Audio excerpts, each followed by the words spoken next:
My heart and tongue are fighting, my mind is undecided. It's not like Trump and Biden, it's more like something private. Like when your cousin's fighting, one of them get excited. Alright, so we're in front of this sculpture of Richard Hunt. You know anything about like his work at all? You know, a little bit. You know, Richard Hunt has he's a world famous artist and sculptor. He's been working for like a half a century. I mean, he's a truly world famous artist. Put this up there. This was dedicated in 2002. He has a studio in Benton Harbor. This isn't the only work he's done in the community. He just last year before last, installed another similar stainless steel piece in the yard of the Plaza Krasel Art Center on the wall. Yeah, I like seeing like walking around, seeing like different art. I think it like a lot of attraction to it. So we're gonna talk about like a few different things that happened like during quarantine. So like how is your like how do you spend your quarantine with like city business and different things like that? You know, it was tough when we first started out. Like everybody else, we weren't allowed to. We genuinely weren't allowed to go into the building for anything except an emergency. Of course, our public safety folks could go in, our public works employees could go in, but they were supposed to stay and only do the minimum. You know, they could pick up the trash, and when they were done with the trash route, they went home. There was no optional work. People could come in to do the payroll and pay the bills, but a lot of the work that we'd normally be doing, you know, just wasn't allowed to be done in person. So we had to figure out how to transition things remotely quickly. That lasted only a month or so before we could start getting people back in the building. But even then, it was on a limited basis. It was really a challenge. I remember at the beginning of COVID, nobody knew, you know, just how bad this horror movie was going to be. You know, just how contagious was it going to be? How sick would people get? And you know, thankfully, it feels like it wasn't as bad as it could have been. But it was. But at the time, you'll remember. I mean, just how afraid people were, you know, constantly. One of the tough things about it is with our building closed for so long, and we opened up in late May of this year, it really cost us a lot of the face-to-face contact with residents that we normally had for being able to just, you know, simply come in across the counter and pay bills. And you know, we set up drop boxes, and you can pay a bill by dropping an envelope off. Sure, you don't have to walk into the building and hand an envelope across the counter, but that regular connection, you know, helps everybody, you know, see who you're dealing with and have an opportunity to say hi. And you know, a lot of our residents, I mean, I know that they actually look forward to coming in and saying hi to folks. You know, they recognize the faces that have been there, we recognize them, and it cost us something, and we're having to work to reestablish those relationships again. So, like different things like with like during quarantine, like so we opened the St. Joe City Hall opened up in May. That's when we opened back up to the public. We'd been working in the building for months before that point. But it was late May 23rd, I think, when we opened back up and people could come in and pay a bill in person. And so were you guys like doing like the city hall meetings? Like were they virtual as well? They were. In fact, no. We just actually had our first in-person city commission meeting last night. Right. The emergency orders, you know, from the state and now the county extended at the end of June. So from March of last year until last night. Every city commission meeting that we had was on Zoom, so we had to learn that in a hurry too. That was a real experience, but it's something that I think is going to be good for us going forward. You know, we're now learning how to take our in-person meetings well and to extend those so we can broadcast those so people who aren't able to make it to the meeting or they don't feel like they may not feel like they have anything to say. They'd like to know what's going on. We'll have an opportunity to do that without continue having to learn being around their family and maybe doing their work in the background.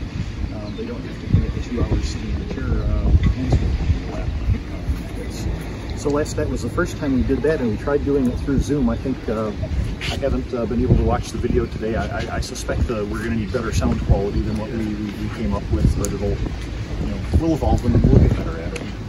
All right, so like different like issues and things that happen like around around quarantine, around the time, like different things, the killing of George Floyd led to different protests around, especially like locally. I know like almost like every city like around here like had like protests and like a lot of people like got involved. I know there's one here by the Whirlpool building and different protests. So do you think, how do you think like that hurt? How do you think that helped the community? And you know, we actually had a unity march where citizens of St. Joseph and Benton Harbor came together and started in front of the county courthouse and jail complex and held a rally, and then the citizens, you know, marched around and through downtown St. Joe and across the bridge in downtown Benton Harbor, and then, you know, celebrated at the end of the march the downtown there. It was a really positive event. It was, you know, and to see people from both communities participating in, looking for ways to find a better future. Is really what it is. There was a whole lot of folks of good faith there looking for ways forward. So, with like the different like problems with like community, police, people would probably try and say like police, so is there like do you know if there's any like way that people are like trying to come up with like trying to defund police, or is there like any like do you have any? You know, defund hasn't been a big press here. What has been a press here is that as part of what happened last summer is that some community groups formed to work on social justice, including on the public safety side of things. And one of those groups really focused on mental health initiatives. And they're looking for ways to make mental health professionals available to be. In this area, it hasn't been so much about defund the police, as the groups that have been working with the police on social justice have been looking for ways to help bring support to the police department, the public safety departments on mental health and intervening on folks in crisis.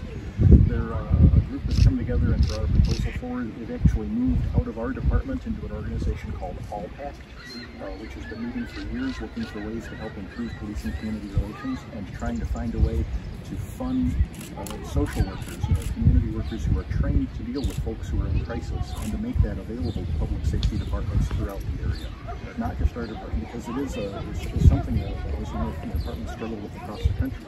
So locally they've been looking for ways to help provide a better service to the community that way, and also to make sure that officers have appropriate training and de-escalation and working with folks as folks. And with St. Joe City, we have a public safety department where like a fire and police are trained in the same type of thing. What is the like thing that you think benefits from having like a department like that? You know, we end up frankly, we end up with a lot more manpower. Once upon a time, you know, when I was young, we had a police department where we'd have a shift, usually of 3, sometimes of 4 people working. We'd have a fire department shift. You know, in my youngest days, there were 7 on a shift. Over time, you know, that shrank to 4 on a shift, and then 3, and then 2. With the public safety department, and at this point we've got a minimum of 4 working between the fire station, where there's always someone stationed down the road. We're able to bring more people together instead of just the smaller number of firefighters that we would have had in recent years. All of the cross-trained public safety officers are able to assist. We're able to put more bodies at the scene of the fire and to put it out. As a firefighter yourself, you know the importance of getting water on a fire right away, how fires double in size, you know, inside of every minute. So any delay in response is really a problem. And is that like, so is public safety more like, is it full-time? Like, are most of those guys like full-time, or, because I know in this area it's like not really that many like full-time people. Right, it's true. They are. The public safety department, the public safety officers, and we do have still some firefighters. They are full-time. We also do have reserves, and we have some who are fire-only reserves. Yeah. We have a larger number of police-only reserves, and we now actually have some reserves who are both police and fire. They're actually public safety reserves. They're trained to do both.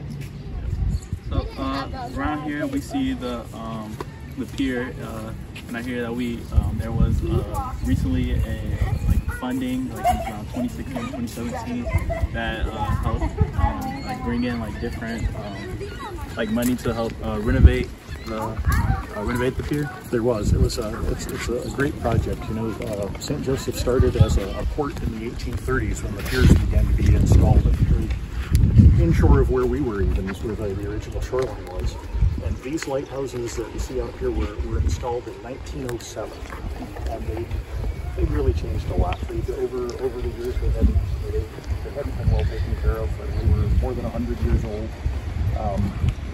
it was, folks had gotten used to seeing them a certain way, and once once you saw pictures of what they looked like back when they were first built, I mean, it became clear that although they were beloved local landmarks, they'd been on national postage stamps, that they were, what we were seeing out there was just kind of a rundown husk of what they'd been when they were young.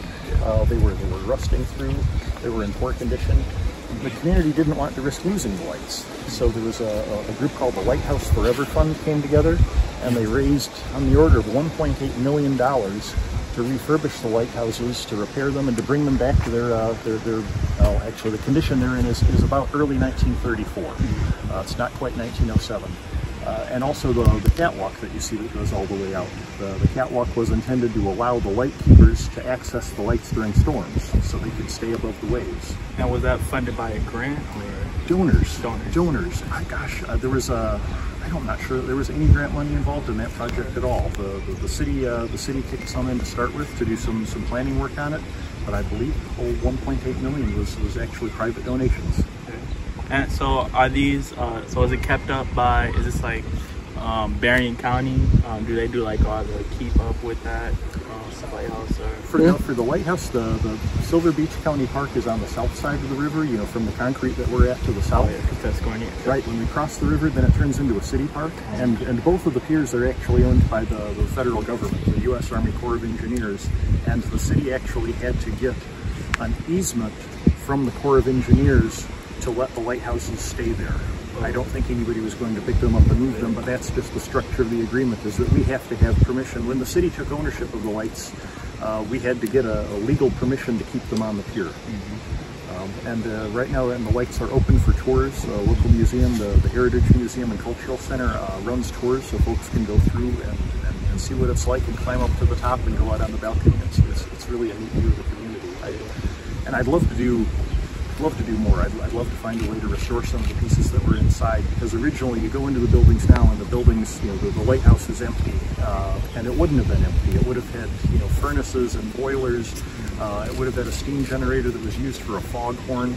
There was a famous foghorn that was there until I think the early 70s, mid 1970s, diaphone that put out two tones at once, a really unique sound, and then it was replaced with something more modern, which is kind of a loss. So, like bringing in like different attractions and stuff, is there something like the city is like doing to like bring in like more businesses and try and like bring in more business into the town and bring in new people? There are really, and for attracting businesses, the city, there are three specialist organizations, four specialist organizations really that work on attracting businesses. There's Cornerstone Alliance. We have St. Joseph Today, which is a merchants association, the Southwest Michigan Chamber, which covers a larger area, and then actually Berrien County Economic Development. So those are areas that have more trained economic development professionals that really keep their ear to the ground for actually attracting business.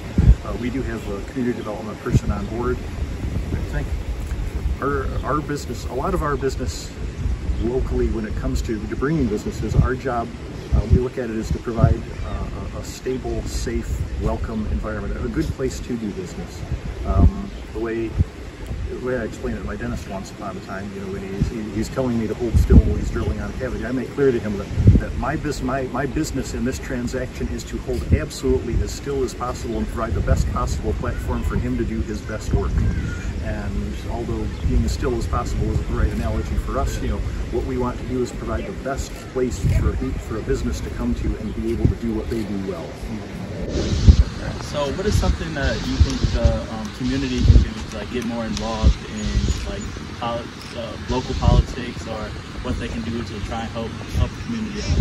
Oh, that's so important. There are only so many people that we have on staff. We need information from our residents to understand what they want, what kind of community they want to live in. They should attend board and commission meetings, not just the city commission, but also important decisions are made at other board levels too. There are often positions available on city boards and commissions. There are here, as there are here, there are nearly 100 city residents or positions for residents to serve on boards to make decisions or to make recommendations that lead to decisions on the future of the community. Those are really important. Almost all of them are volunteer. And tell the plain truth. I mean, I stand in awe of folks that are willing to contribute their time like that to the community, to take the time to serve the area that they live in. So I want to thank you for taking the time out of your busy schedule and meeting with us and doing an interview. Make sure you guys like, comment, and subscribe, and make sure you be with us in another video. My heart and tongue are fighting, my mind is undecided. It's not like Trump and Biden, it's more like something private. Like when your cousin's fighting, one of them get excited. You can't